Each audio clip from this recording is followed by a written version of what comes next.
is the wider institute component, which is common for everyone, which is about must know, must do general things like responsibilities of a TA.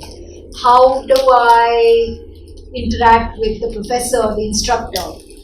What do I do if a student in class is doing something they're not supposed to?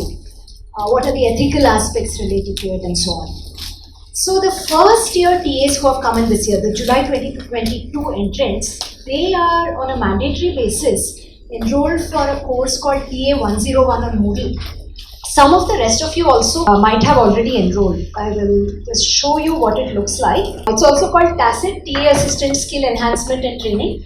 So all the July 2022 entrants from all departments, about 3,000 plus students have MTech, PhD students have been, Tech MSc, Masters and PhD students have been enrolled in this mandatorily.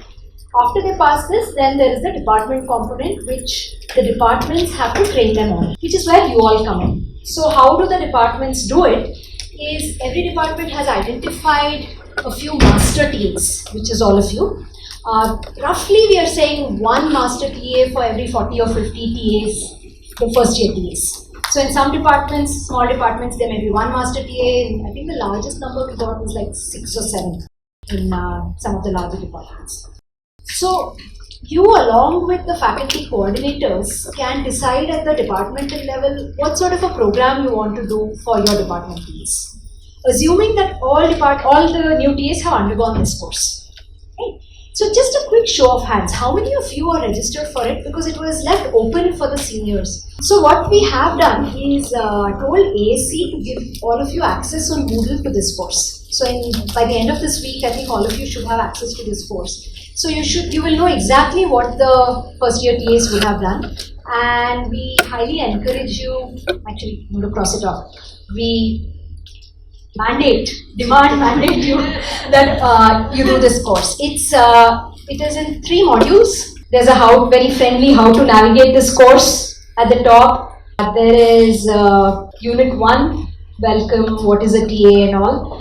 Unit 2 is heavy, it's important, handling TA responsibilities effectively. There are 5 modules in it. Unit 3 is also very substantial, responsibilities of TAs, ethical issues, and how to handle situations professionally and all of it. Each of these modules has a short video, and by short, sometimes it's as short as 2 minutes. I think the longest is for the first one, it's about 19 minutes. Average is 5 minutes. So roughly, if you sit and do all of this together along with the quizzes and assignments, it should take you about 3 to 4 hours, not more than that. So before you go ahead and do part B, this is one more thing you have to do. Right? What we will do today is, in some sense, go over this. I don't mean line by line, but give you a gist. If you have not seen this Moodle course, it would be a first time you'll get familiar with it. If you've already done it, we'll go beyond it. The faculty members who have put together these videos, Professor Preeta Pant, Professor Sachin Patwardhan, they're here. They will talk about some of the parts. We also have some senior TAs who we invited to do some experience sharing. So can I just take a show of hands if you were asked by Vinita Shah to be a senior TA experience sharing? Okay, 2 of you here, 1 there. Pankaj is coming. Okay, we have 4 senior TAs who will sort of share their experience. And from the PPCCLT, our team right now has 3 people. So there's me, there's Dr. Vinita Shah. She'll also talk a little bit about some active learning techniques if you go on to become future faculty and kind of going from TAs and beyond, from the TA duties and beyond. And we have Preeti Ingve, who has been very generously helping around with all the logistics. Okay. So, Vinita, do you need to say something? So here is the QR code. If you have any queries right now during the sessions, please post your queries on the Padlet link, and we will take them all at the end of the session, where we'll have the faculty panel as well as the senior TA panel will help you. So I think let me invite Professor Sachin Patwardhan, who was the former head of the PPCCLT, and he sort of initiated this whole thing. And if you can just say a few words about what this is, and then we'll hand it over to Peter. And if you have questions, even in between is fine. You know, we're a small gathering, you can just raise your hand. But we had this to log sort of more substantial questions, and so that we also have a record of it. So feel free to use any channel to raise questions, concerns, clarifications. Good afternoon and very warm welcome to this first Master TA training program. I'm very happy to see all of you here. I'll try to give a brief background as how this whole thing has started. See, when we, all of us, I'm including myself because sometime back when I did my PhD here, I was a BA like you in Chemical Engineering Department and Systems of Control. So, all of us, when we join the institute as master students, we are, or PhD students, we are expected to be a teaching assistant, help the teacher in conducting the course effectively, and also help the students to manage their course. They should be able to understand assignments, tutorials. They should be able to talk about their difficulties to you more freely than to the faculty or instructor. So you actually play a very, very crucial role in this entire process. So there are about 3,000 TAs who help different courses, labs in the institute every year, and it's a huge number. Okay, and what we found is that Teaching Learning Center had this responsibility of looking at teaching and learning processes, and we said that, well, the TAs are just thrown into water. You don't know what you are supposed to do when you enter here. Okay, what happens is you look at what some TAs are doing in your course, and then you try to imitate and try to do that. So we thought there should be some way of systematically introducing the TAs to this important link that is between the teacher and the student. So now you have, all of you are doing this first Master TA training program, and you have far more responsibility than just holding this 1 or 2 workshops in your department. 2 afternoons you are expected to hold a workshop. But we want something more. As PPCCLT would expect something much more than that. You are the first batch of Master TAs. Okay. We want you to contribute to enhancing this TASET program.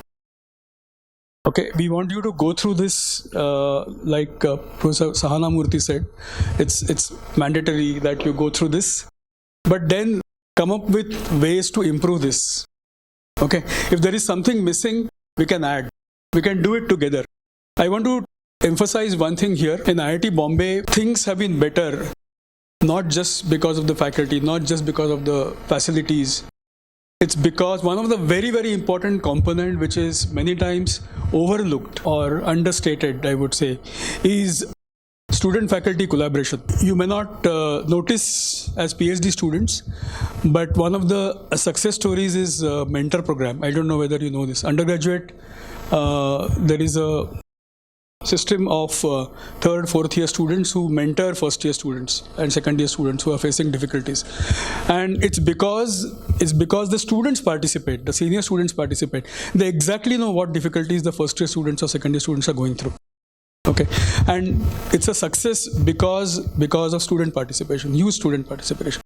Okay, second success story is placement.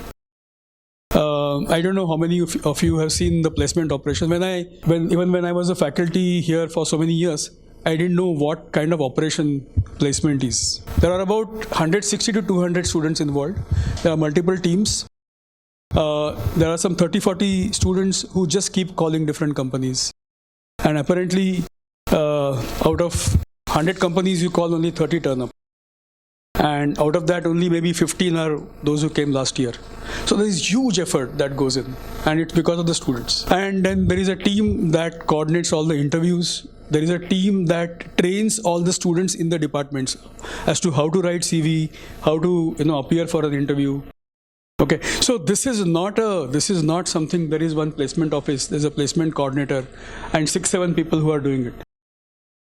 It's like a corporate operation. And what I found is that the outgoing team, they train the next batch. So it's not just it's like relay race. The baton is handed over to the next generation, and that's how the whole thing works.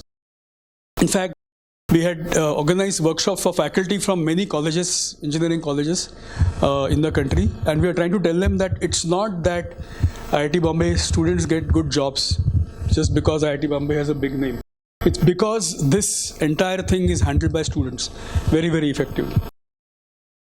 So there are many such facets of faculty-student cooperation in IIT Bombay, and a lot of things work because of this student-faculty collaboration.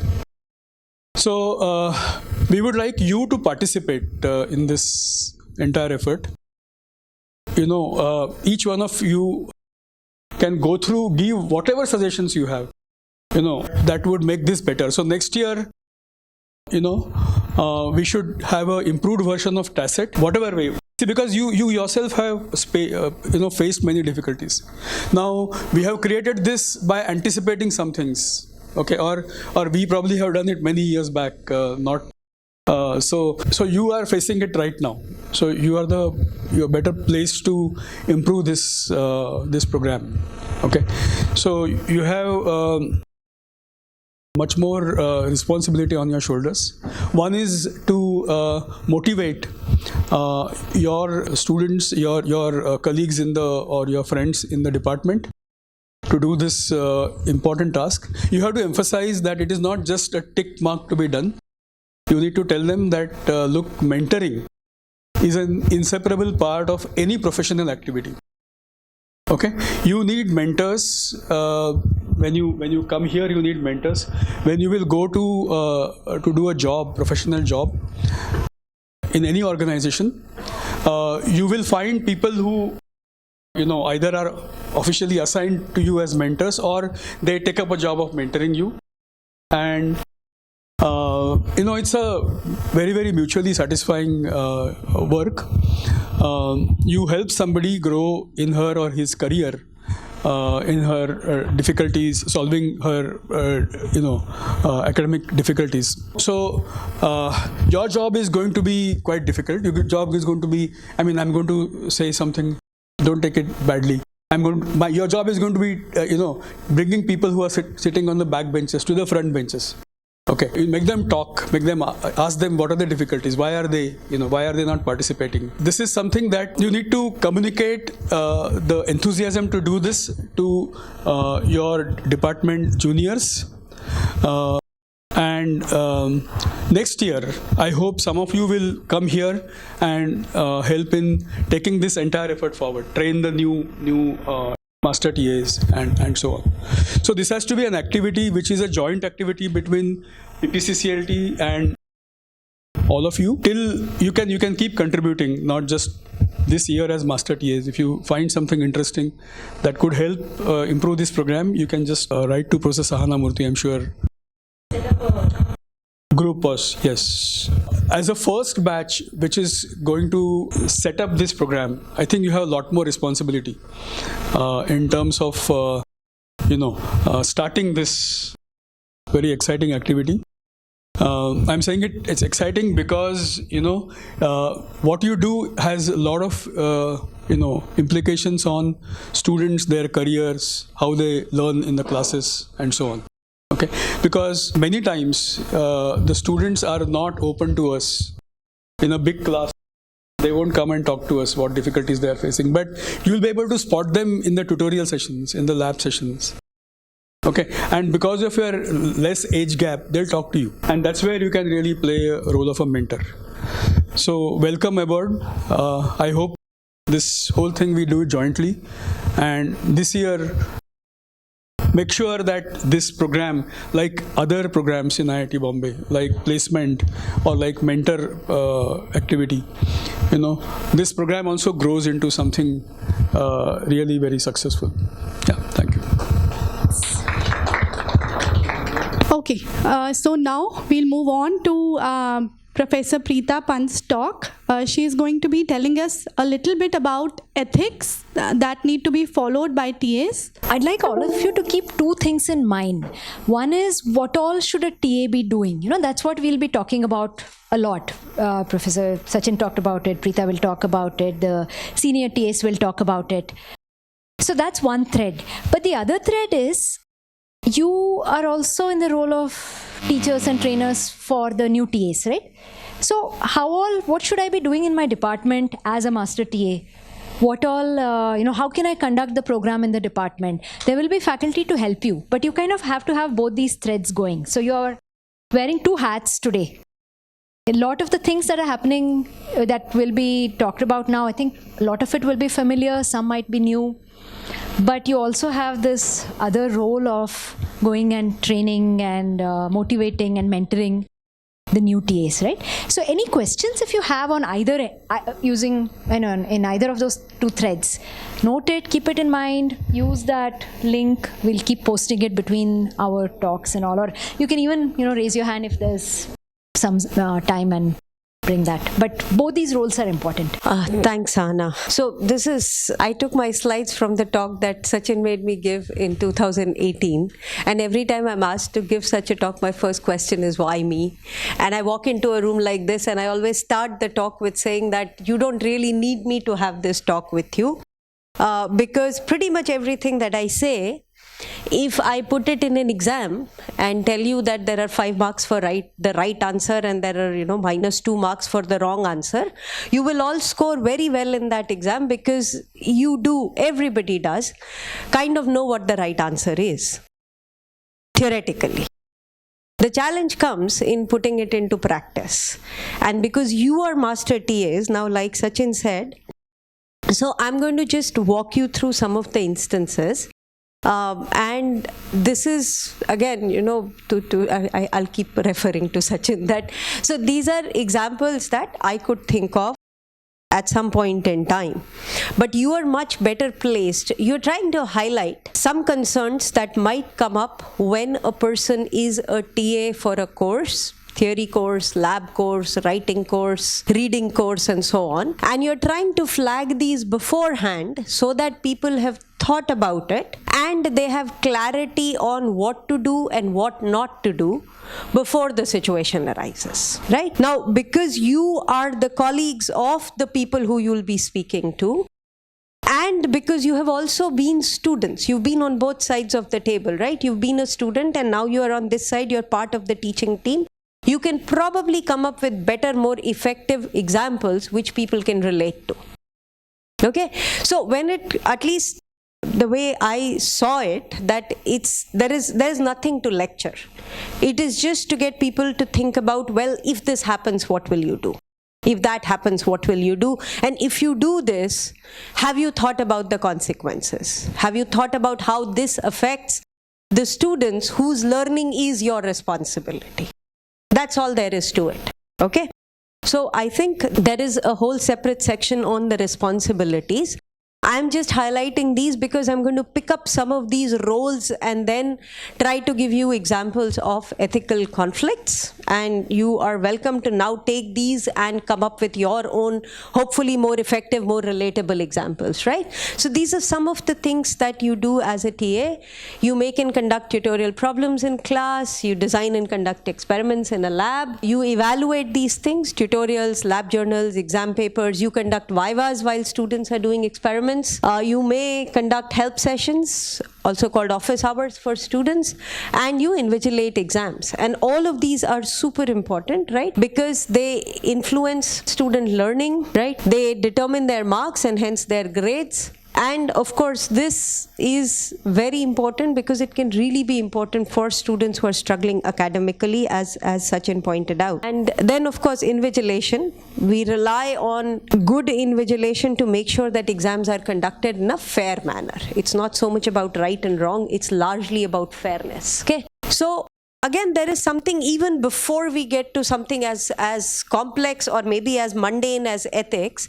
There is something which is just simple professional behavior. And there are certain things that one must do to do a job professionally, right? That's the bare minimum. This is your responsibility. So you must meet deadlines. And those deadlines could be related to setting up papers, could be related to grading, could be related to setting up a lab, testing out whether an experiment is giving sensible results or is giving garbage and so on. Now, if you are not clear, right, about what is expected of you, please ask. Please don't wait till there is a lecture and then you're like, oh, but I had no idea that I was supposed to set up this demonstration. If the instructor has not been very forthcoming about your roles and responsibilities, then you please be forthcoming about asking them, what do you expect of me as your teaching assistant in this course? So that will clarify things for the both of you. And if you're not familiar with the course materials, then please inform the instructor. They'll either figure out a way that, they want another TA or they want you to learn. And there is, teaching or interacting with students, there's a little bit of theater to it, right? It's like a live performance. Every time I walk into a class, Sachin is laughing. The day you make a hash of your lecture, you know it. While during the lecture, you know that aaj to this has been terrible. So in that sense, it is a live performance. And you as teaching assistants will also be giving this live performance, be it in a tutorial or be it in a lab. It's different people have different personalities. Some are just, this comes to them very naturally. And some people, it's not a question of what you know or you don't know. It's just a temperament. You don't like interacting with a huge room of strangers, right? So again, that is something, if you think that needs to be worked upon, people need to think about it beforehand, that how am I going to deal with it? What you as Master TAs need to do really starts here. That there really ethical concerns related to the interaction of your colleagues with students for whom there will be TAs.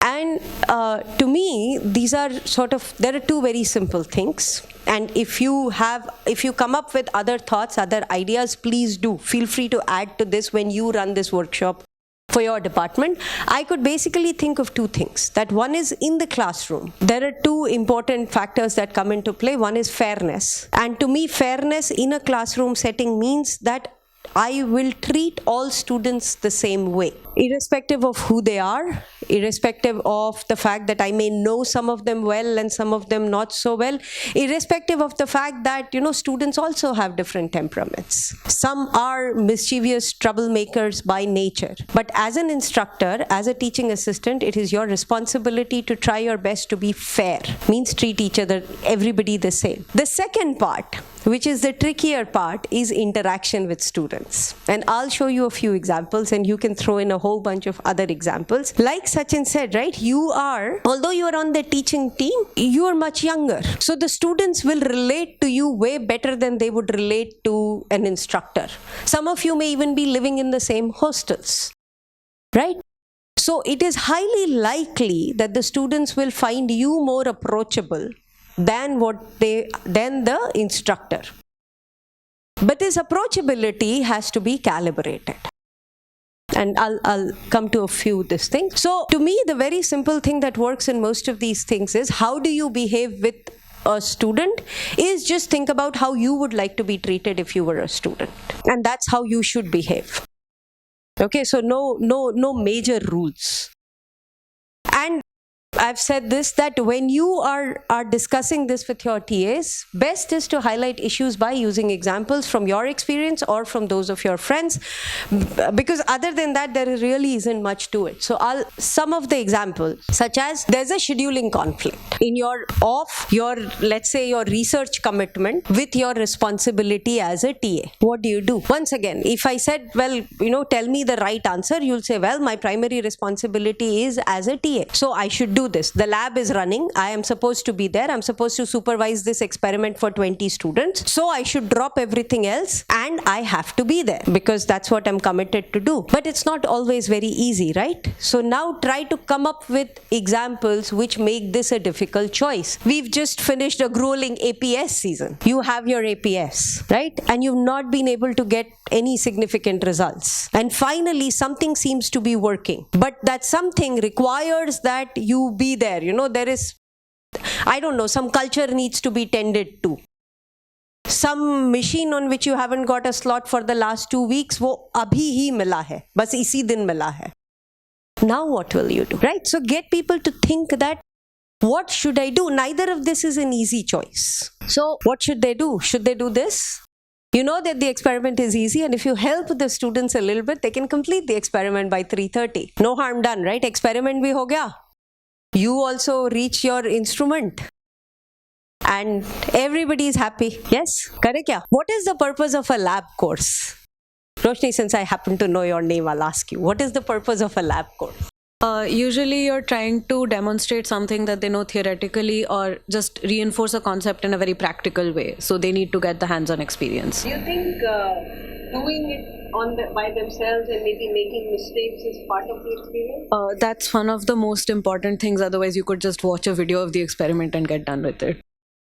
So, if you want to make sure that all 20 students finish in 1.5 hours what they're supposed to do in 3 hours, you will make sure that nobody makes a mistake. In the process, you are taking away a very valuable part of learning, which is that in real life, things don't always work the way they're supposed to. So think about why we are doing what we are doing, why the students are doing what they are doing, and then think about the choices that you've made. Okay? So this is one, and you can, I am sure, come up with many others. Evaluation, very important, which is why I said some of you may even be living in the same hostel as the students who are in the course for which you are a TA. Some of them may be good friends. All of that is perfectly fine, but then friendship has to park itself at the door when you are playing your role as a teaching assistant. So when you evaluate answer books, when you conduct vivas for labs, when you give feedback on writing assignments, friendships cannot have any bearing on it. We know this. It may sometimes become a little hard to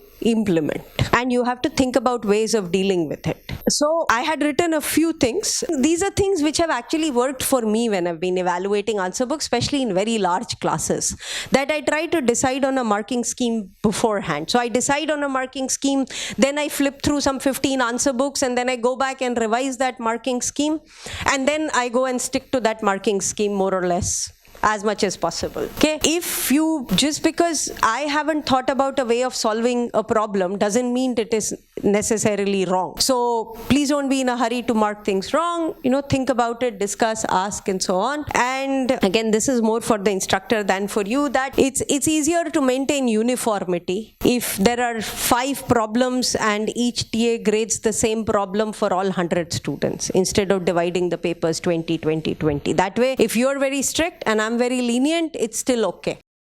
You are strict for the same problem for everybody, and I'm lenient for the same problem for everybody. So it's okay. It evens out. Okay? As long as my leniency is not selective to this girl who happens to be my wingmate, and your strictness is also not selective to this person who I just don't like. Okay? So as long as you are fair, you can be strict, be lenient, just be uniform in what you're doing. Now, invigilation. We are back after COVID to sitting in classrooms and writing exams with pen and paper, and from what I see, it's taking a lot of readjusting. We seem to have forgotten how to sit in a classroom and write exams with pen and paper. We seem to have forgotten that in a lecture hall like this, and this I say from experience of this semester, that an instructor who's standing there can actually see pretty much what everybody is doing, right? The slope is like that. So if you are invigilating, if your colleagues are invigilating, you have to make sure that, again, fairness, students should neither be inconvenienced nor favored by, if you are the one doing the seating arrangement, then who sits where? Okay. Answering questions about the paper. It took me a couple of years to figure this out as a teacher, that, you know, people are very good at asking leading questions. So there has to be a consistent policy. Either you will answer all the questions that every single student asks, or you will answer none. But you cannot answer questions for these 2 folks and not answer questions from those 2 folks. Okay? Allowing students to leave examination hall for various reasons, again, comes down to a pre-decided policy. And of course, any suspicion of copying should immediately be brought to the attention of the course instructor. And I have in the past, when I've taught big UG courses, we caught some people because the students who were my TAs, they pointed out, वो जो उधर cap पहन के बैठा हुआ है ना, there is a purpose for wearing a cap. And they knew it, and I didn't because they had been a student here. So they knew the tricks. Okay? And they had the sense to take their job as a TA seriously. They were not playing friends while they were in the examination hall. You know, they said that this person who seems to be sort of waving his fingers for no apparent reason is actually signaling to somebody. Again, something which I had no idea of. So this is, I think, to some extent, this is what Sachin was saying, that you are in this team. And the goal of the team is not punitive so much. But the goal of the team is, again, to make sure that examinations are conducted in a fair manner. Those handful of people who have chosen to write exams honestly should not feel that, you know, हम ही बेवकूफ है क्या जो ईमानदारी से paper लिख रहे हैं. That's not the feeling that an honest person should go out with. Right? So these things have to be, again, thought about, planned, and all this has to be done before the conduct of the exam.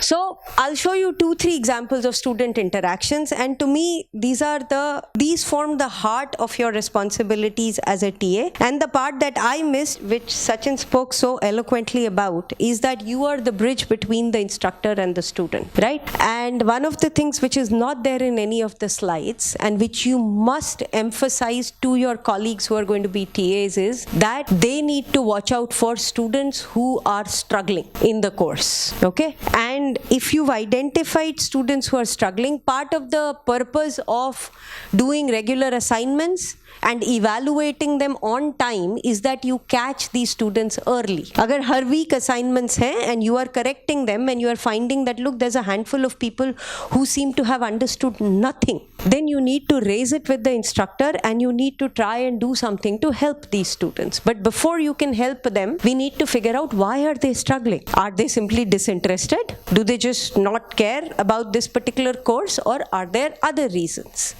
And there's nobody better suited than a TA to try to figure out what those reasons are. And once you figured out those reasons, then is the next step of, okay, we know the reasons, how do we fix this? Either you can just take care of it yourself in your capacity as a TA, or if it is something which you think is more serious that requires the instructor's intervention, then go raise it with the instructor. These are some of the generic things that, you know, so you could be friends with students who are in your course, and I've given one example that you happen to be the captain of some basketball team, and in your class is a student who is the star player of your basketball team. And there's a match and this person says, well, you know, I have an exam and I'm not prepared. And if I go and waste my time playing this match, then anyway I'm going to fail. And you are the TA. Is there something that you can do, right? So fulfill your responsibility as a captain to win matches for your team and help this guy along. You can't, right? So I don't know how often it happens. I'm assuming that given the hostel setup, there must be friends who are in the course for which you are TAs. But get people to think about it. That you can be friends to the extent of, if the person is struggling academically, you can help them out.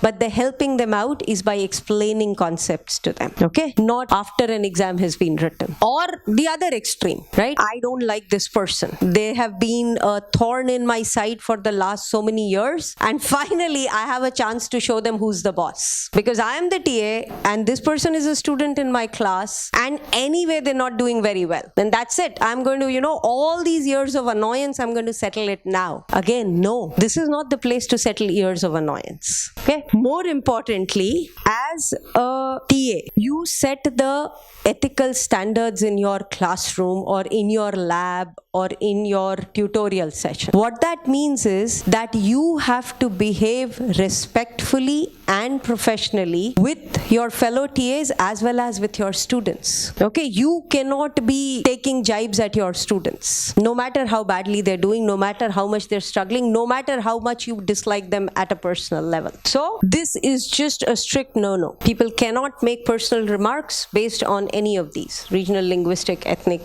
gender, whatever else. They are just a student like any other student. And all of this is irrelevant detail. Okay? Come up with examples.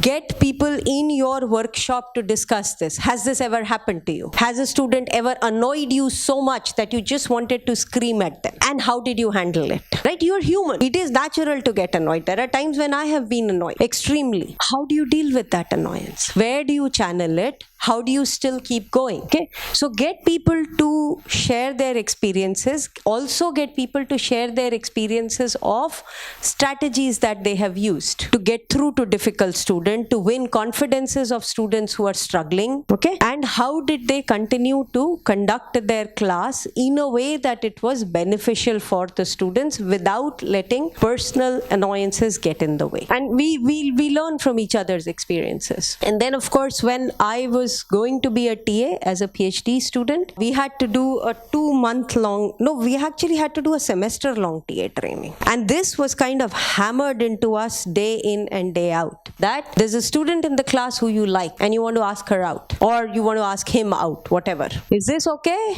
And if it's not, then why not? And what should you do? Is it okay? No? Why not? Student is an adult. So are you. What is the problem? You can be partial towards him after a while. Yeah, and maybe we could just wait till the course gets over and then ask them out. No, that's actually the advice we were also given. You're like, if you really like this person so much, then just wait till the semester ends. Okay? Not only could you be partial towards them in your evaluation, you also need to think about the fact that at this point, you are in a position of power, right? Do you think the person who you are asking could feel pressurized by this question of yours? Because you are going to conduct all the lab vivas, right? So can this person easily say, no, I'm not interested? It's not easy because there is a power differential, right? You have to think about the power you wield as a TA, and you have to get your colleagues to think about it. Anytime that you have control over something which is important to the other person, in this case these are marks or grades, it is not an equal playing field, right? So the other person, even if they want to say no, they will have to think 10 times about the consequences, and that is not okay. Okay? So you have to get people to think about these things. And again, it's not about rights and wrongs. It's just about thinking that right now this is not the right thing to do. Same thing written up. And I think that is all that I have. If you think of anything, any other major ethical dilemmas which may come up when you are a TA, you should add to it. I think the videos are there, and these are the things that again that I could think, but there might be others which I have missed because I haven't been a TA in a long time. So I had given a similar talk, general TA training. Those are the videos which are now part of the Moodle thing. The video of a very similar talk is on the Moodle course that I shared, which will be on. Yeah. I would, since Professor Sana said that she's going to make a group, my suggestion is that please discuss on the group that, look, okay, these are what we think are the important issues. And we think these are the ways that we can highlight these important issues to our colleagues. So there might be other things which I've missed, which you might come up with if you really start thinking about it, right? Conflict kahan par aa sakta hai? And we need to be aware of that so that it doesn't arise. Also, creating a pool of these scenarios, because this is sort of the current thing, right? This is what might have happened or could have potential to happen in your classes. It would be very useful to share it with at least this group here. And if we can then, anonymize it appropriately and then put it on Moodle, we'll find a way to do those things. Okay, any other questions you have for Preeta? So like generally, like while running a course as a TA, through quizzes or midsem, some students creep for marks a lot. So it's very hard to handle. How do we justify them? Okay, even if I'm saying, okay, your mark has been cut for this section, that section, they're not convinced. They come up with some examples like, okay, mere friend ko mark de diya, mujhe nahi diya.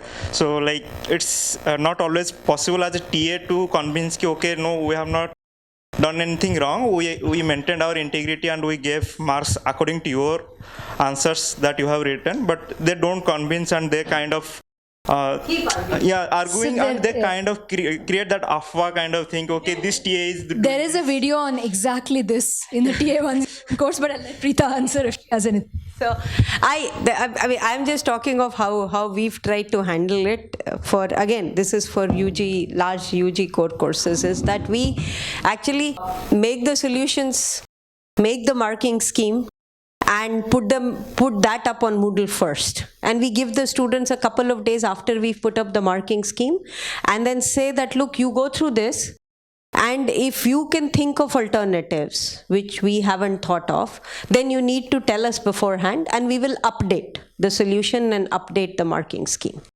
And we don't sit and argue during a crib session. I mean, I will, if, so say you are the TA, you can explain you can say, look, this is the scheme, and as per this scheme, this is what I gave you marks for. You can explain that once. Beyond that, we actually ask them to write down their issues and submit it. And in my courses, then it used to be that all the cribs will be looked at by me as the instructor. और मैं थोड़ा counter अफवाह फैला देती थी कि TAs are really nice to you, मैं थोड़ी बहुत ही strict हूँ, so once an answer book comes to me, मैं तो पूरी answer book देखूंगी. अब उसमें नंबर बढ़ भी सकते हैं लेकिन कम भी हो सकते हैं. Maybe I'll find that अरे ये बेकार में आधा नंबर क्यों दे रखा है, काटो इसको. So people would think twice about asking, and that used to also insulate the TAs because the cribs are adjudicated by me. So again, these are all discussions that you can have with the instructor, that look, we are doing this much, इसके आगे हमारे लिए मुश्किल हो जा रहा है. And at that point, the instructor has to step in. Yeah, that's what exactly happened to me, and my instructor also did the same thing what you told, like he involved and he got more marks, whatever marks I had given. It has happened with me once that I was the TA for TAs. So I was kind of a head TA. So it was a course of UG students for about 200 plus students. And one of the students came to me telling कि ma'am, for this question we had that same criteria that one TA will be evaluating all the 200 answer books for one particular question. So it was like they were telling, ma'am, we are facing highly fluctuating inconsistencies in marking. Like it is, as a person also, the TA was also telling me the same thing, as a person also it's very difficult for me to understand that for this I have to give 1 mark and it's a subjective question, and for here I have to give 2 marks. So it's very difficult. Even apart, we were having the rubric. Apart from that, it was very difficult. So he was saying that it's very difficult as a person. There will be a margin of error of 1 mark or something, plus and minus. And those students were all standing together and they were fighting with me saying, can't we have a valid re-evaluation for this question? So I said ki bring all those cases where you feel ki there is inconsistency and there are multiple answers, but this answer is not, like, it was not 100% efficient. So I had that kind of thing that ki okay, so I got that ki if sir is permitting re-evaluation, I'll have manpower, but convince her that this should be a better answer. So again but yes, crib sessions are exhausting. They are annoying, and in some cases people are just arguing for the sake of it.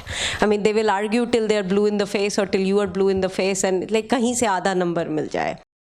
So, but again, try to do it as systematically as possible and declare your policies beforehand. And I have found that this policy of, well, you write down your cribs and we will look at all of them together works way better than trying to argue with 20 students, and then the moment you increase somebody's mark in that room where you're doing the crib session, all hell breaks loose.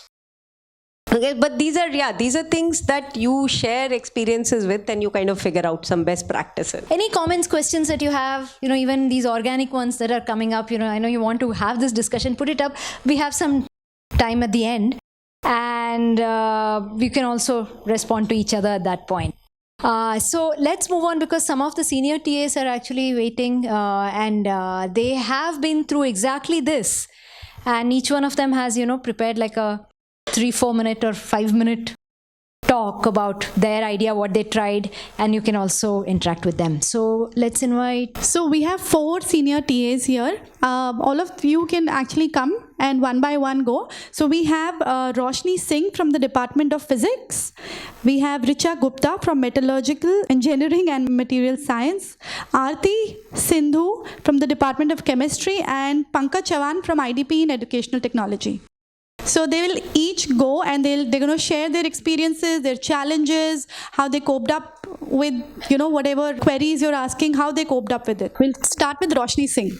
So hi everyone, I'm Roshni Singh and I'll share a bit about my experiences of being a TA. So first of all, who am I? I'm a 5th year BTech plus MTech dual degree student in the Engineering Physics department.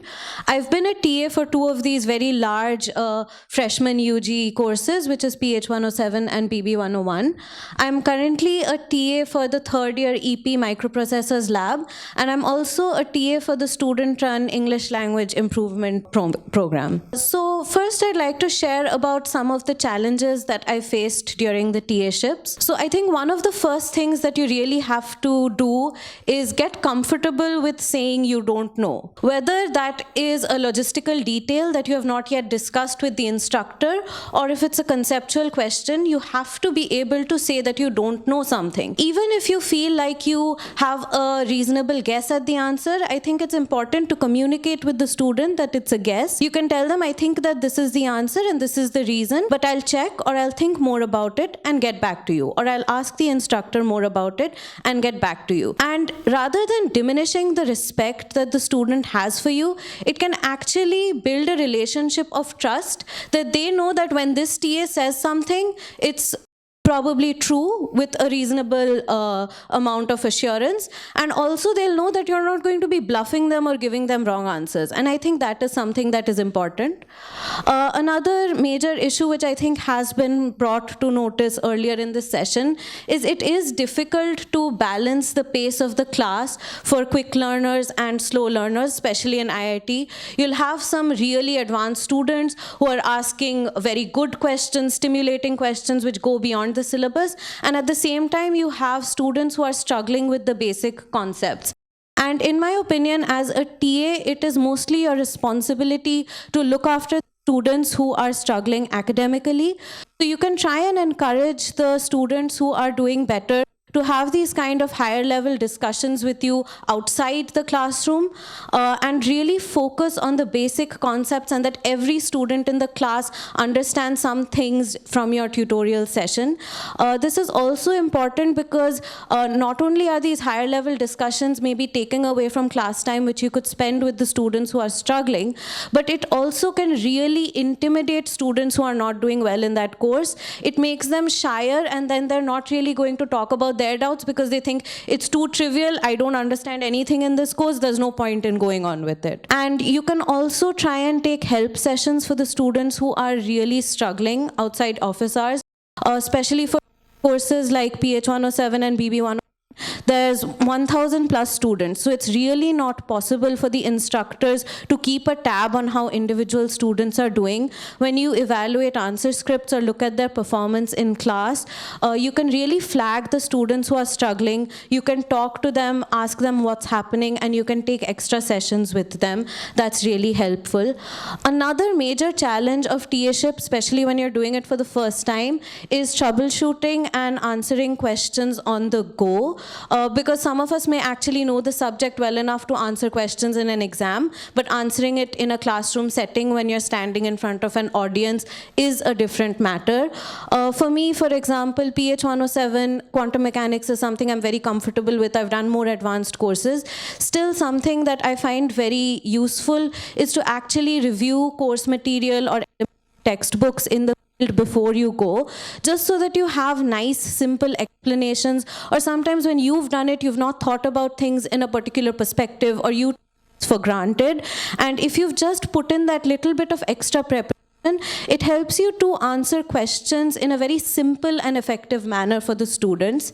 The troubleshooting is more about lab courses. So I'm also a TA for this microprocessors lab course. And in fact, this is a course where we don't even have a lab manual. So it's kind of an active learning thing where the students are prompted towards building a circuit and doing some coding. So you run into hardware issues. So you have to try and as well as sometimes you can run into software issues as well, so you have to help them debug their code.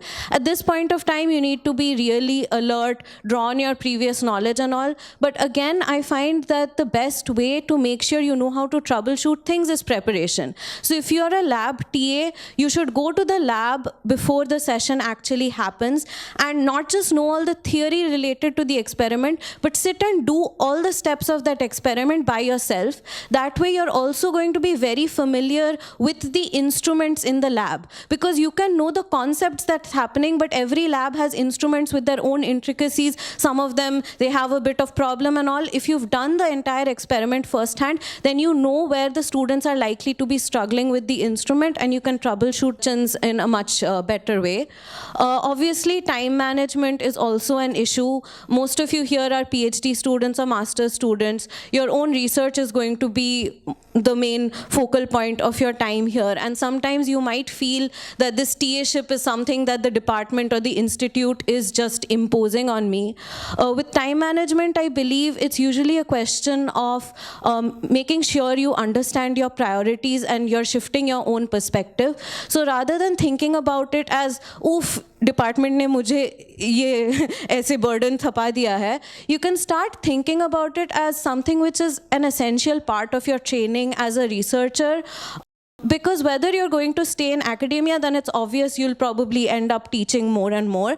But even if you go to the industry, the skills that you get as a TA are basically being able to communicate ideas to an audience in a simple and effective way. And that's a transferable skill that you can take with you no matter what you're doing later on in life. And then finally, just 3 more things that I've learned while being a TA is, suppose you're the kind of TA who's solving a tutorial sheet or an assignment with the students. Rather than just presenting a solution and going through the steps or just working it out on the blackboard, I find it's much more effective if you adopt a problem-solving approach. So first of all, try and motivate the problem that you are solving. Try and connect it to the concepts that the students have previously learned in the course. If possible, connect it to future concepts. Connect that problem to other problems in that same tutorial sheet, whether they are the ones you're supposed to do or not, just so that they get an idea of where this problem sits in the bigger picture, so that they also know why they are doing something. And when you're actually going through solving it, rather than just present the algebraic details and the jargon, if you can try and algorithmize your approach so that you teach them how to think about these problems, like go step by step, this is why we're doing this step. You know, if we change this, then it can be related to this problem, and this is what happens. Then your students will not only be able to tackle the problems that you're solving in class, but they'll be able to tackle a much wider variety of problems and actually understand the concepts. And I think that is much more helpful for them. Obviously, try and keep things simple. Think of examples and analogies beforehand when you're going through the course material. They're some of the most effective ways to get your point across to students if you connect it with other things that they know. And lastly, I can't stress this enough, but preparation is key to being a good TA. Like, I can tell the difference myself, like when I've actually had time and gone through the material and how I want to present it in a class versus when I've just looked at the problem sheet and been like, oh, I know how to do this, I don't have time this week, let me just give the class. There is a huge difference in the teaching quality. And so you must prepare in depth for the class, even if you feel that you know the material well. Just going through the motions of thinking about how you want to present the material to the students and what examples you're going to use and the flow of it. If you just do that once, you'll also feel much more confident when you're taking the class, and you'll also be a much more effective TA. And that's all that I had to say. So thank you, and I'd be happy to take any questions at the end of this. So very good afternoon, everyone. My name is Richa. I'm a PhD student in MEMS department. You know, when I first came across this term, teaching assistantship, what first thing came into my mind was assisting. Okay, so I was a master's student. I did my master's from IIT Kharagpur in the same department, metallurgical materials engineering. And what I thought is, it might be about, assisting the professors or the students in a particular class and in various tasks. This is what my understanding. But later, when I actually did the TA-ship, I get to know what it is about. So during the TA-ship, you'll get to, conduct tutorial sessions. Okay, so in the tutorial session, what I actually found is that students are asked more questions in the tutorial session compared to the regular classes. And the reason, like Professor said, that they might be hesitant, or it could be like they read the content which is taught in the class later and then they come up with the question and ask and I think tutorials are meant for that. It is meant for asking questions more and more. So, and while answering those questions during tutorial session, you will also learn about the subject more. There are some problems which you won't be able to answer. Like she said, it is okay to say no to them, and you can discuss with the instructor of the course, and you can come up with the good answer and give it to them. Okay, so this is one thing. So at the end of that course TA-ship, you will have a good command on that particular course. First thing. Second, of course, like whenever a question comes to you, you can read it in the books, you can get the answer. But it is also important to deliver that to a class of students. And that is something you will learn while doing the TA-ship. How you can transfer your knowledge to the group of a people of 30 or 40 students.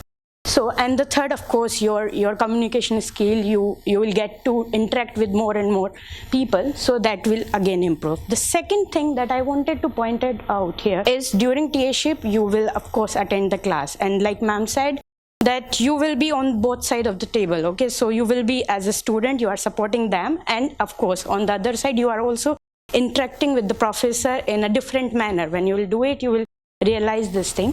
Okay, so you will get to know the professor's perspective while making the questions for exams, while making the content for a course. You will get to know what professor is actually expecting from that course, and that you will learn, and that will help you to even score better in your later stage of courses. And of course, the attractive ideas that you will learn. So professors, usually what I have found, they try their best to make the class enjoyable as along with the brief learning.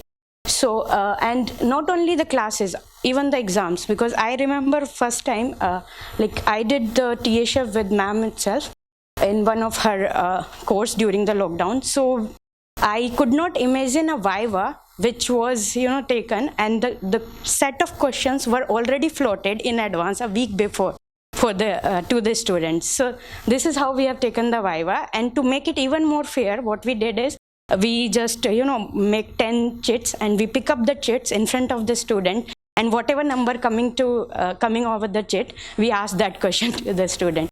So these are some ideas that you get to know when you do your TA-ship. And of course the fair and satisfactory grading, so that I think ma'am has already talked about. So this is something, because I think as a master student, you have not really done this type of job, grading and how to give marks to certain things. So that you will really learn while doing the TA-ship. So with this, I would like to end with this line, that it is little about assisting the professors and students, more about developing your own skills. And I would like to end with the line of Marvel series, that power comes with a great responsibility. Thank you. Hi everyone, I'm Pankaj Chavan. I'm PhD student in interdisciplinary program in educational technology. So I don't have slides, but what I have is, I'll be talking about three things. The first thing is the role I played as a TA. So I'll not be going into all things that I've done. I'll just give you a few instances of these three things. The first thing is the role I played as a TA. Second thing is the challenges I faced, and I'll talk about only one challenge and how we converted that challenge into certain opportunity. And then I'll talk about the learnings that I had throughout these years. So the first thing, like in the earlier session, ma'am also talked about you are kind of a bridge between faculty and learners, right? So that is a very important thing. So if you remember, like during COVID times, like online classes were happening and the interaction was kind of very difficult, right? During that time, so maintaining and ensuring that student well-being and all those kind of aspects. So there you TAs kind of played a very important role. So as far as if I talk about our department, the kind of interactions that we have had. So maybe instructor mentioned like you go and talk to this student. So that kind of, or even which is kind of proactive, where you kind of felt like some students are struggling, so you go and talk to them. So these kind of things, this is the first thing where you play a very important role as a bridge between students and teacher, faculty. And the second thing is, which is related to development of certain skills, like even previous speakers talked about transferable skills, right? So basically in our department, there is a lot of independence as well as autonomy in designing activities. So you'll be given a free hand in doing that. So based on your course and instructor, if you get such a kind of opportunity, I would say you should go for it. You should definitely think about what to do, in what different ways those activities can be executed and how those activities can be redesigned. Okay, so that will help you to develop certain skills and competencies as well. So the next thing is, which is interaction with the students, which is again the very crucial aspect of it. So be it grading, be it the sessions that are happening, maybe after sessions interactions that you have with the students, informal, formal. So not only formal, like you talk to students at the end of the session, that's it. But I think informal interactions are also important. But like ma'am mentioned in the last session, so to what extent you limit that, that is something we should always keep in mind. And then the last point that I would like to talk about the role is, your role will vary based on the kind of course and the way the course is designed. So for example, if you are a part of a course in which there are multiple open-ended projects, then you will also be learning a lot in the process, and most of the things you may not know, you may not be aware about. So there are things where the role that you play, it is both of assisting the instructor as well as learning new things in the process. And then I'll give you one instance of the challenges that I face and how we kind of turn that challenge into opportunity. So like ma'am talked about grading, right? So grading is the thing where many problems will come up. Like many students will talk about how this grading happened, I don't think it's fair, or we want to know how that is being done, right? So one situation that I faced was, so in one of our courses, we have grading for participation. So during sessions, what happens is students read something before coming to class, and then we have a lot of interaction. There are some questions based on which the discussion happens, right? So there, actually what happened is, after 2-3 weeks, then one of the students came and started asking how this participation score is assigned. Like, because I have been talking a lot, but still I see the participation score is very less. Then we have to, we had to think about, okay, so is it only about talking? Is it about making points, valid points? Or what is it about? So basically that kind of challenge when we faced, we turned that challenge into opportunity, where we kind of refined that evaluation metric and kind of made one metric where we showed it to the students what exactly participation means.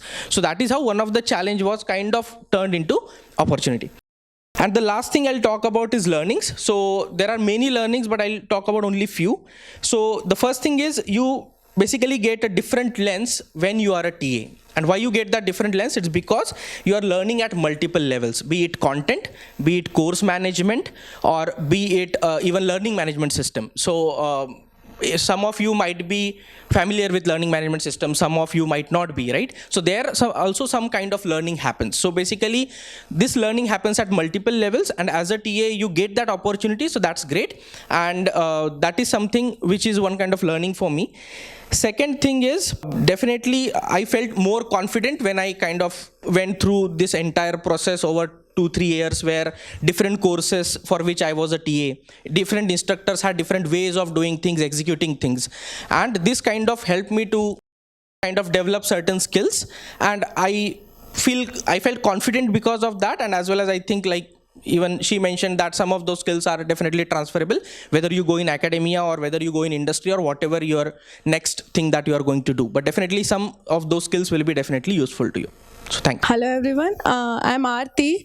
I'm a PhD 5th year student from the Department of Chemistry.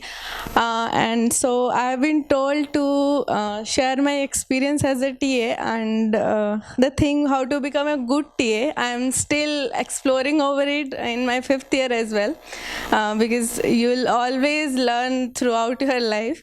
So the first thing, actually, people has said it all. I had my points, but all points are already discussed. So the first thing is, what I have learned is you prepare well before going to the class. So my experience is always about giving tutorial sessions. So I have never done a lab session in my PhD. In like 4 years of my PhD, in the last year I'm doing a lab session. So I have expertise in taking tutorial session for like 4 or 5 times. So before going to a tutorial session, the first thing I have learned is to prepare well. We always feel that okay, this course I have done in my masters, in my PhD coursework also I have done, so I need not to go through it again and again, and I'll do. Like we always have a feeling that I'll do it on the board directly, but you will always have some smart students that will catch you right there. So that is the first thing, that you should prepare well, and my experience is you will know the course in a whole different way while you prepare it for teaching, because before that you have learned the course just for the sake of getting marks or getting passed in the exam. So that is the first thing.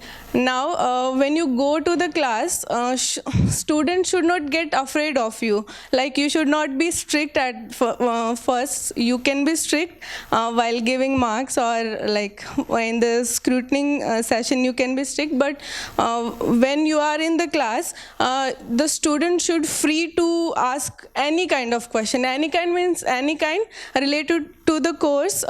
You should get them a feeling that no question is good or bad. They can ask anything.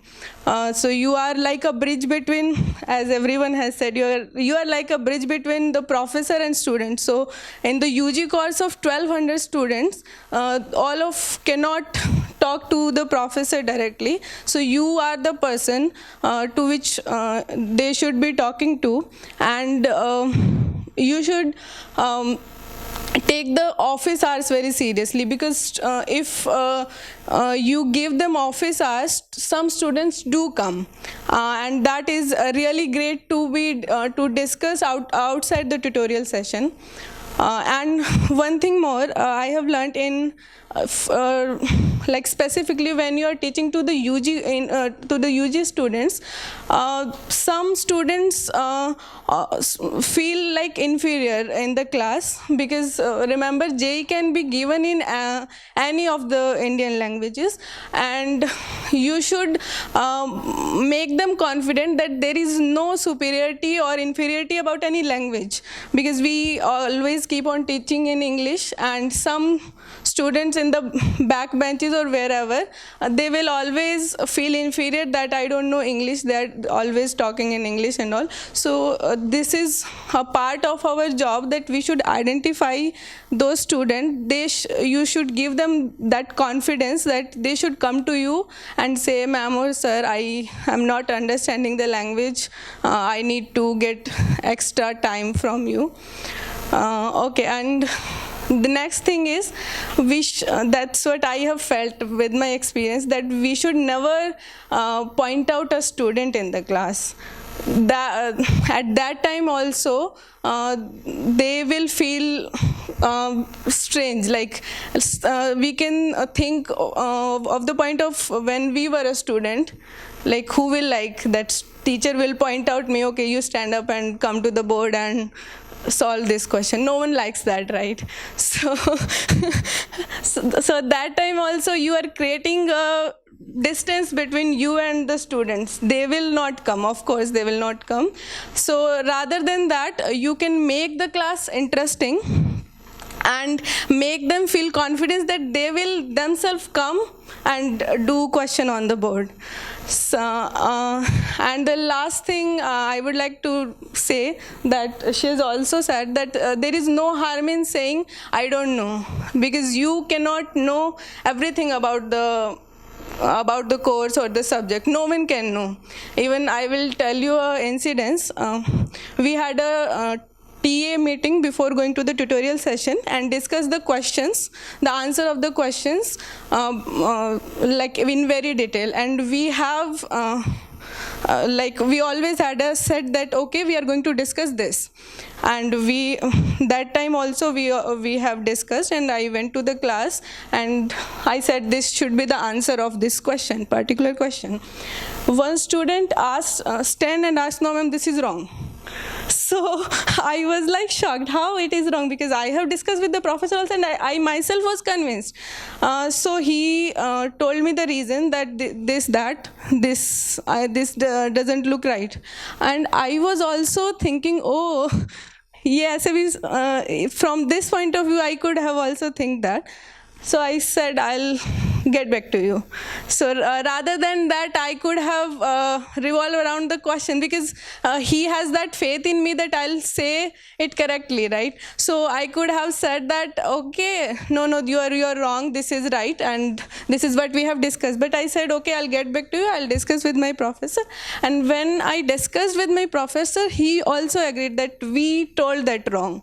Like, so this can also happen. So there is a huge opportunity of learning while you're doing a TA. Finally, I just want to say that you will become a better teacher and a better learner while you do a TA. So do it seriously. Thank you.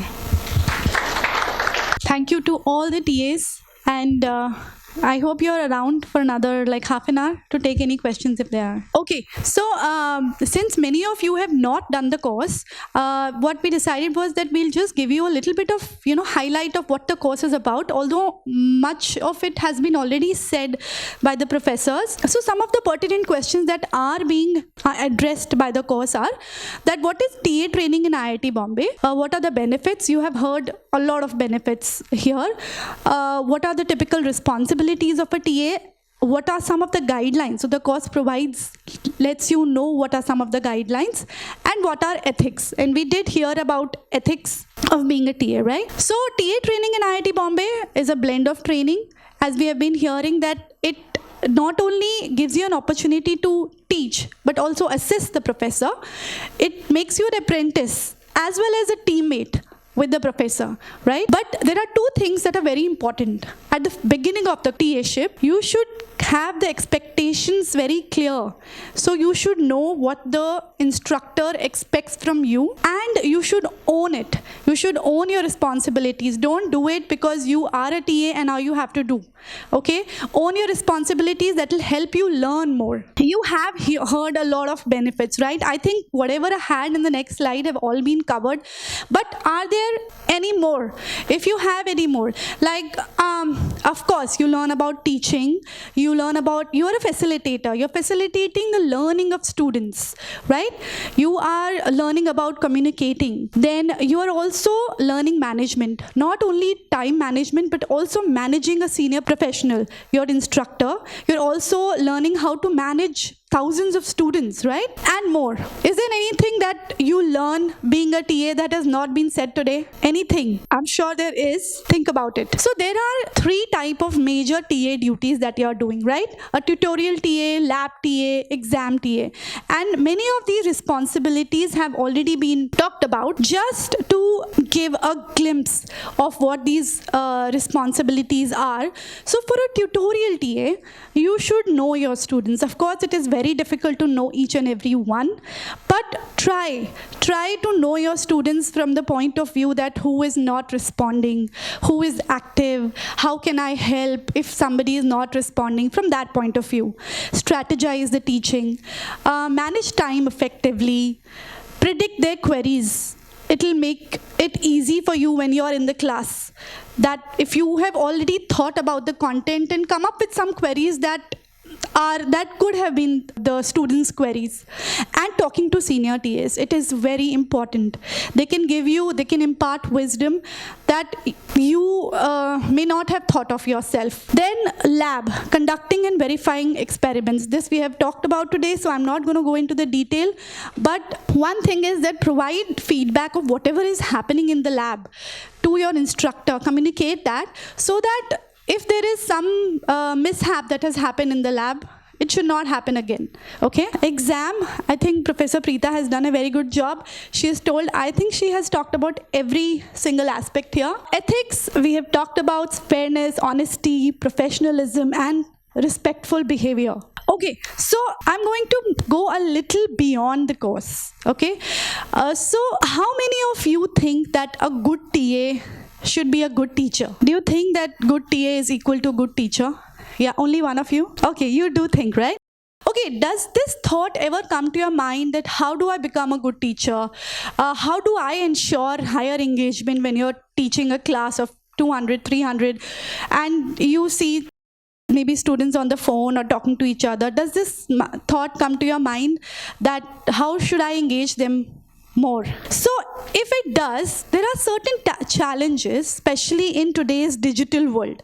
The first challenge is that there is unlimited information available online, right? This information is on educational channels like YouTube, Khan Academy. There are specialized courses on edX, Udemy. There are research papers. So the information is available. Now you coming as a TA and just giving that information, just blurting it out is not going to engage the students, right? What is required is to go a step further and be a facilitator of knowledge. And how do you do that? You do that by adopting learner-centric pedagogy. Okay, how many of us have heard of learner-centric pedagogy here? So we will get to know a little bit about what learner-centric pedagogy is by hearing this term, learner-centric pedagogy. Can you suggest, 2 or 3, whoever have heard about it, can you suggest some teaching learning strategies? Yeah, please. I'll first phrase it in my terms quickly in one sentence. It's like, it's a echoing thing. When we speak, we learn, we get a vibe back, right? So when I'm teaching, when I learn, then only I can teach, and when I'm teaching, I'm learning back. So it's in short. Apart from that, there are other aspects of learner-centric pedagogy where we say कि one has to be a consistent learner to be a professional pedagogist, right? So only then he can be he can improvise on his pedagogy and all. Okay, so here when we say learner-centric pedagogy here, what we actually mean is that we put the learner in the center. Okay, we put the learner in the center of our design of the content. Active learning strategy is one of the ways in which we can adopt the learner-centric pedagogy. Now, what is active learning strategy? Active learning strategy means you actively engage your students with the content. You design your content in a way that it gives an opportunity for your students to think, write, express, reflect their learning. Okay? Go beyond just passively listening to the content. That is called active learning. Alright? There are many ways in which you can do active learning, and these ways many of you must already be, doing, or your professors would be using these strategies in the classroom. So have we heard of think, pair, share? Have we done think, pair, share? No. Teamwork, debates, discussions in the classes, right? How about peer instruction? Have we heard of any of these, peer review or flipped classroom? That we've done, right? How many of you have experienced flipped classroom? Some of you. Okay. So what we'll do is, so all of these, for example, think, pair, share. I'll just tell you what think, pair, share is. We are all sitting here and I'm going to ask you a question. Okay? And that question, I'll give you 1 minute to think over it individually. You think over it. And after that, you pair up with your partner, and individually you have thought, you've come up with some ideas for that question. Now you pair up and you talk about those ideas. Okay? You discuss, you come up with more ideas, or you debate about those ideas. And then you share with the whole class what you have come up with as a team. All right? So this gives you an opportunity to collaborate and think together. So think, pair, share. Now, what we'll do is, we'll do one activity. This is another very popular active learning strategy, which is called the minute paper. So what this strategy says is the students are given 1 minute to 5 minutes, okay, either at the end of a section or at the end of a whole lecture, and they are given some index sheets or scrap paper, small, and they are asked to write the response of the question that they're asked as anonymous responses. Okay, so these are the examples of some of the questions that they're asked. Okay, what was the most important aspect of the lecture today, or what was the muddy point? Muddy point means what was the most confusing part of the lecture today. I agree or I disagree with this statement, whatever the statement is. Or what was the most useful idea discussed in the class today? Okay, so now each of you have gotten one sheet. In that, pick the last question here, okay? What was the most useful aspect or idea that was done in the training today? It has to be anonymous. You don't have to write your names. You'll get 1 minute. Just write that, okay? You've got paper, right?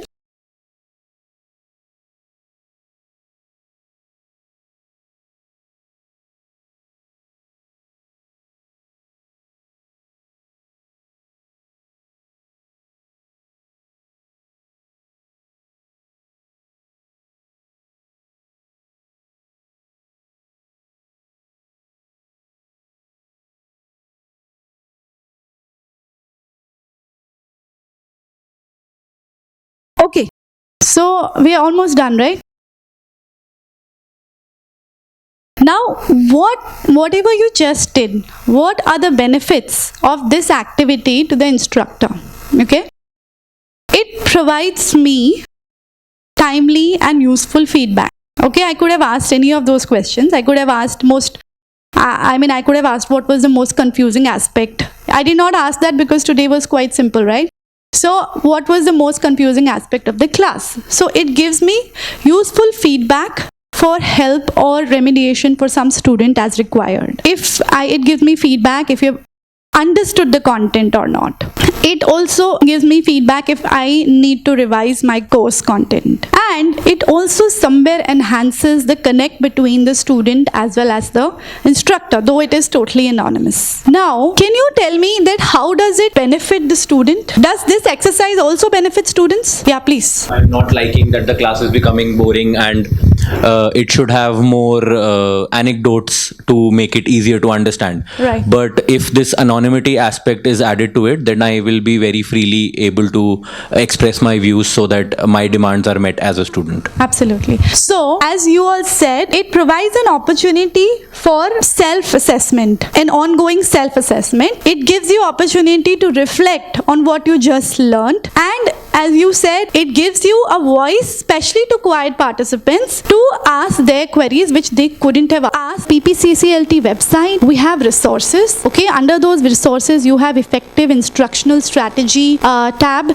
There, you have a lot of links where you can go and find out about active learning strategy. So these are the links, and if you go into one of these links, it talks about active learning, why I should do active learning, what are the examples, how do I do that. Then we also have on our PPCCLT website, we also have under resources some of the research studies which have been published based on these active learning strategies, like flipped classroom, TPS study, which I just told you, the think, pair, share.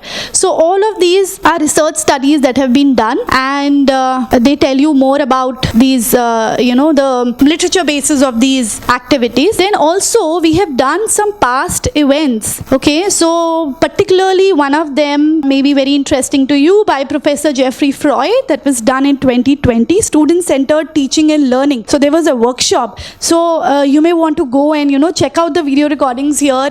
It will be of use to you. Just check it out. I would like to end with this slide, that you can be a responsible TA by doing all your work on time, without cribs, without complaints. You could be a good TA who does all his or her work on time without cribs, complaints, also takes care of the student learning and make an effort to improve their learning. Or you could be an excellent TA who does both of of them, plus also tries to make an equal effort to improve his or her teaching, not just for the benefit of himself or herself, but also to enhance students' engagement and learning. By using some of these techniques, try to incorporate some of these techniques into your teaching. I think one of the key questions you might have is what next? No? What do I do when I go back? How many of you have this question? Okay, since it's at least 50% of the class, I thought I'll just talk about that, and then anything other than what next we will do after that. I will talk about that for a couple of minutes, and then so will Professor Sachin. As a Master TA, your next main task would actually be to conduct the orientation for the new TAs in the department. Okay, that's sort of the primary role you have. You're not alone. You have help from your department, the PPCCLT, and you have help from this community. By the way, how many of you had heard of PPCCLT before coming here? A few. It is rather new. It actually started little before, a couple of years before COVID. So that's the other reason also. So many of you may have entered then. It's a center for teaching and learning within the institute. It's actually a help center. No, it's supposed to be for new faculty, would-be faculty, TA, students, and so on. So Vinita already showed you the website. It has a lot of resources. There's a YouTube channel, and that's one of the main resources that you can use, okay, when you conduct these programs. The first step in it is you need to complete the TA 101 TASET course, the Teaching Assistant Skill Enhancement Program course. So this is one of the first steps that you have to do. Once you do it, you know exactly what the new TAs know, what they don't know and all. They should have completed it. We will keep sending them reminders. If they haven't, you can also send them reminders. Okay, the next thing is to design and conduct the TA training program in your department. So how do you do this? Okay, most departments will have a faculty coordinator in charge of the TAs. Most of the departments have sent that to us. If not, the HOD is the point of contact. From the PPCCLT, we'll also encourage them to nominate one point of contact who you can talk to, and you can co-design this session. It's still primarily yours. They're sort of there for advice. So what you can do in this session are a few things. You can do broader TA responsibilities. You can discuss that with the new TAs. Reuse all of today's materials. We will share that with you. Reuse materials from the Part A TASET Moodle course. Okay. Anything that caught your eye, you can do this minute paper. Essentially, this is called a train the trainer model. Okay. So feel free to reuse all these materials. They are available. Department specific responsibilities can come from your experience, and what I mean by that is maybe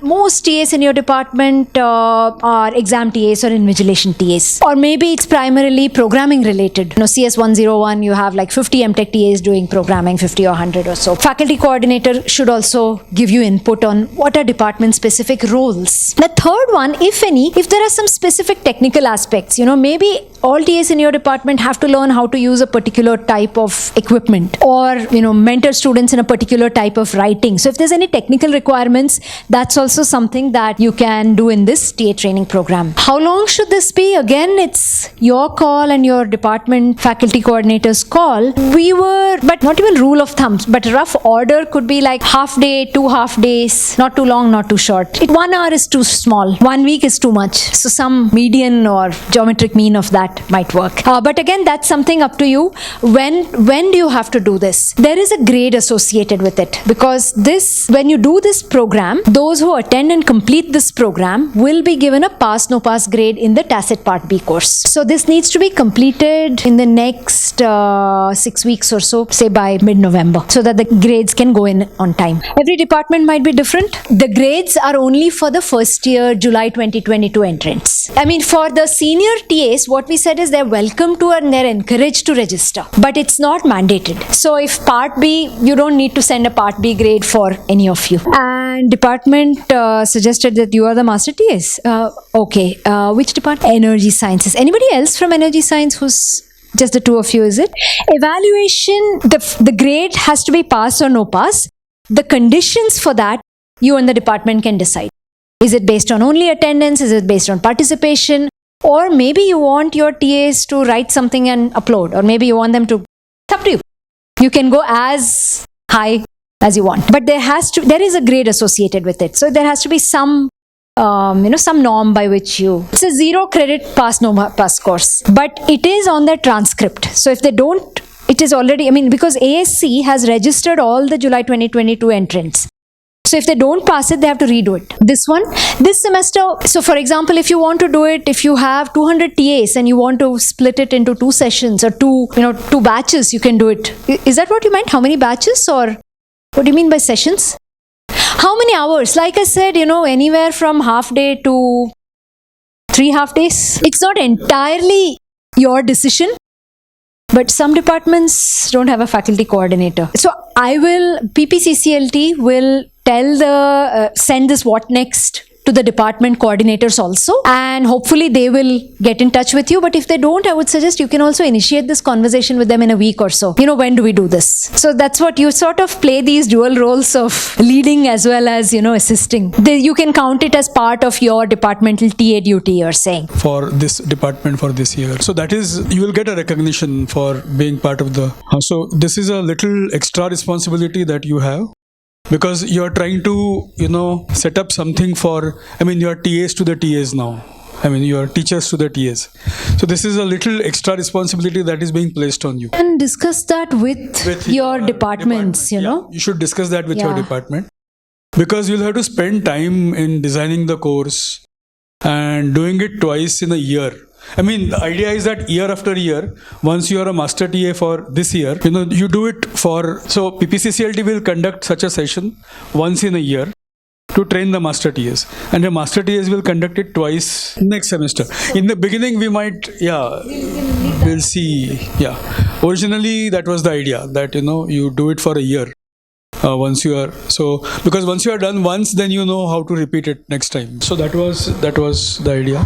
So you'll have to spend a little extra time than your normal TA work. That is, of course, there. So you have to organize a workshop. So now the reason why we would like you to go through the Moodle course is the reason for splitting it into 2 parts was that there's a limit to which you can give something that is common to everyone in the institute. There's something for chemical engineering, something for civil, something for earth sciences, and that can be done only in the department level. Okay, some specific things about the lab, something about the courses. See, IDC courses are completely different. They are done in the workshop mode.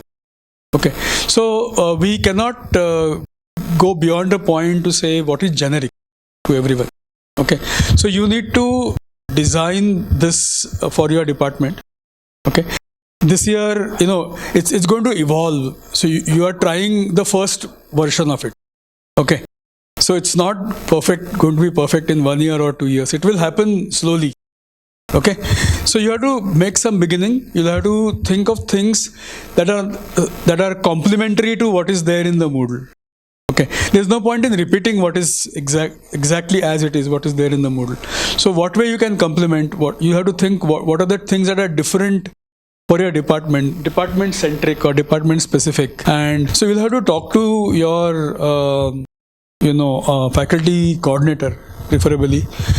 Maybe you can, if faculty coordinator has not been appointed, maybe you can talk to the head and have to do something about that. So the challenge and the confusion will remain because the first time you're on the pioneers. Yeah. And but just think of it as a way to problem solve and design, and you're also learning a lot of different things from you.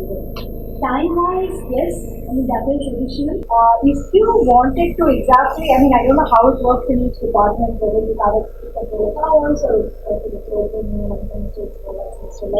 That's something you can discuss with your faculty coordinator, saying that since you have been a master TA, the time is additional time. Reducing the TA load to some extent, Anyway, it is not that every TA exactly has, the institute says up to a certain limit, but actual responsibility-wise, it's mainly conducting, design and conduct. Comes with this associated. So this involves, for example, experience sharing, one of the sessions or discussions. See, about ethical issues, you could have open discussion with the new TAs who are coming. And you could also organize some experience sharing session within your department. So you identify some senior TAs within your department, ask them to come and share their experiences. See, experience sharing is extremely important in various ways. In talking about situations that you might encounter or motivating people in many ways. So you could even think of recording a few experiences. Some people have really extraordinary experiences. Okay, it's worth recording them, putting them, sharing them on a common platform. We can probably do something. So what, okay, I'll just come here. So what we thought we can do is, because it's again the first time, why don't we all just form a community? Now, how to do it is really up to you. Do you want a WhatsApp group? Do you want just an email? So let's do one thing. We have all your LDAP IDs. We will use that for formal communication, but we will, Vinita and I will just talk and see how else to do it. Maybe because often these days a lot of people want quick WhatsApp groups. Just for example, you can share with each other, this worked in my department, this is what we are doing, and so on. Okay, we can do that quickly. The other thing is, when you do your department session, log it in some way, assign somebody to take pictures. We had Pratik assigned today who's taking pictures. Okay. Shoot a small video, write a small post, and share it with the rest of the team here as well as with PPCCLT. We will form a page on PPCCLT webpage where all this can be archived, so that next year onwards, it's like we are together designing something for the institute. For your departments definitely, but also for the institute. So if you want to get in touch with PPCCLT, this email ID is the best thing to do. But we will also, we will think, how many of you are for a WhatsApp group? I just want to see for and against and neutral. Okay, so we'll find a way. See, email will definitely be, all the key things will definitely be communicated via email. Okay, no doubt about that. That's the official institute way of communication. Okay, we'll find some way to, because see, there should be a little more frequent communication. It's not like you came here today and that's the end of it. Oh, there is one more thing I want to just sensitize you. See, here we are talking about first year students who are PG students who have joined, and then for them the grade has to be communicated. There is one more big group of TAs whom have to be reached, UG TAs.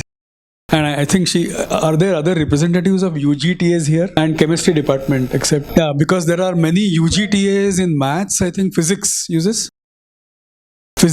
a lot, UG TAs. And there is a need to reach out to them. So it is possible that, see, even if you do it this time one session, it's fine. We are beginning. Okay, we are beginning. So you decide after talking to your faculty coordinator. One session means, see, you may have to divide it into, see, if there are 200 TAs, okay, like in computer science or in electrical, numbers are very large. So you may have to do it in one session twice. Okay, so or you have to divide into multiple sessions. So that's why we had asked for 5 or 6 master TAs from those departments. So you can divide it into five sessions parallelly, run parallelly or something like that. Because here it is not tick mark that they go through. This conversation that happens, that you strike with them, is very, very important. So reaching out to the UG TAs.